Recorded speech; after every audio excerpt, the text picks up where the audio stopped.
right, here we go. Another brain buster day. Another good question, a good experience that was shared with me by email at askfather@smmcc.org.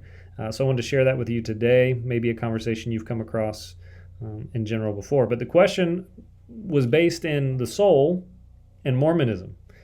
And so you may wonder, how do those come together? And I have to say, if I could choose another religion outside of Catholicism, I would probably choose Mormonism.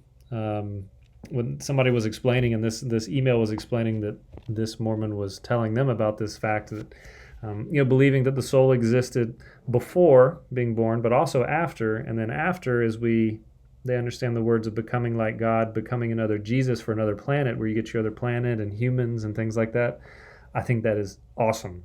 But unfortunately, us as Christians, we don't believe that. So that's why they're number 2. Catholicism, still number 1. And I say, love Mormons, lots of friends. They're big in scouting, beautiful, great people, very family oriented. So those are always great assets.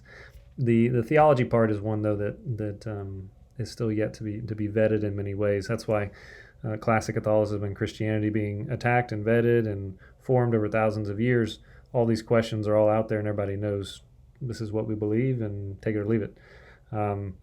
But the question that was brought to this particular Catholic was, well, where was your soul before this life? And so it made this person begin to think. And so those are good. That's good to come and begin to think about these things. So the question is, did our soul exist before? As Christians, what do we believe? And the question is no. And so if you're looking for it, the trusty catechism, if you go and look up soul in the background, in the index in the back, and it has creation of, again, those are always good resources to do, or you can Google that, then what will pop up is number 366. It's paragraph number 366, and it talks about how that God creates immediately, is the word, immediately. So at conception, he creates immediately the spiritual soul, and that the soul is immortal, as in it will not perish. So after death, the body may corrupt and die, but the soul is immortal, it will live. Eternal? No. Has it been forever since the creation? No, it's not. But it is immortal. And so this paragraph begins to talk about it. And it footnotes at the bottom the different sources, councils, people who've written about it that you can look up as well. We do hear, for example, in the prophets, where they talk about God knowing us, like he knew us before we were born, before we were formed in the womb. And just recall what we talked about yesterday, how God sees time. So when he steps back, he sees you in your life now. He sees when you were before, like when you were not. He sees now, and he sees when you will not be here in this time. So he can look down and say, yeah, I knew you. I had you here. I know your strengths and your weaknesses, what's going on even before you were born, because he sees it all. So just always take the perspective of what God knows. It's not that you were this floaty existing thing here with God beforehand, and I know you and got to hold you and pet you, do whatever. But no, it's like the way he sees time in his perspective, of course he knows who you are even before you were born. That is the privilege of being God. So just when you hear the prophets talk about that, take in that change in perspective that we talked about yesterday. Now, this is a topic that's been around for a long time. So even if you go back, philosophy courses, if you remember your Plato, there was one that he wrote, as he's recording Socrates' conversations, called the Phaedo. And he talks about this idea, and they're trying to figure out, is the soul immortal, is it not? And he kind of leans on the side it was. And he believes that, the soul, it's a cycle, basically. You live, you die, the soul goes on, it doesn't have flesh, it comes back eventually into the flesh, which is where they get reincarnation into the flesh again. And so that's the cycle that Plato's talking about.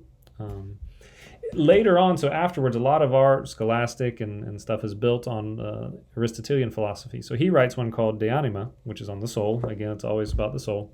And it's more about the capabilities of the soul, the potential, the potency, and the act of the soul. So talking about, how our soul is different from that of an animal. So the vegetative or nutritive soul, those of which, like the plants, or the animal soul. It's a sensitive soul, one that moves, has locomotion, moves and dies and decays and reproduces.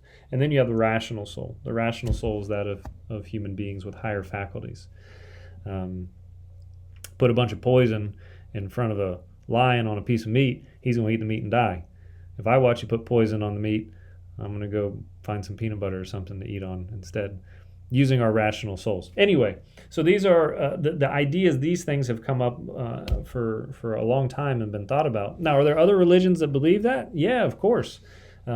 That's the whole idea of the Asian religions, for example. So Hinduism, and then Buddhism, and then you have the Sikhism and the Jainism. Those are all places that have some kind of belief in this idea that the soul existed beforehand. This idea of this Platonic existence before, and then it is incarnated into the flesh. And what you do during this life, that's why there's a lot of really moral people in that sense, that what you do in this life is important because it affects your soul, which is immortal. And then it moves into the next life, and when you come back, you'll be rewarded or penalized for the way in which you acted. I've always enjoyed one of the images that Plato uses. He says it's like a rivet. The pains or the pleasures in life in the body are like rivets into the soul. So every time you do that, for us we would say a sin, it twists the soul. And he says it's like a rivet into the soul, and it affects it. And that means that when it carries over into the next life, or for them into reincarnation, that's going to affect how you come back, whether you come back as a bumblebee or whether you come back as a prince. So these are different ways in which the soul has been looked at over time.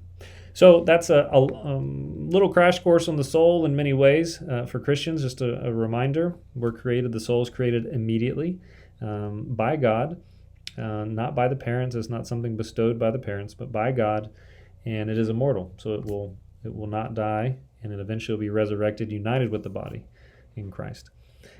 So just so you know that, if there's any further questions on that, feel free to look it up online, check it out in the Catechism at number 366, or shoot me an email.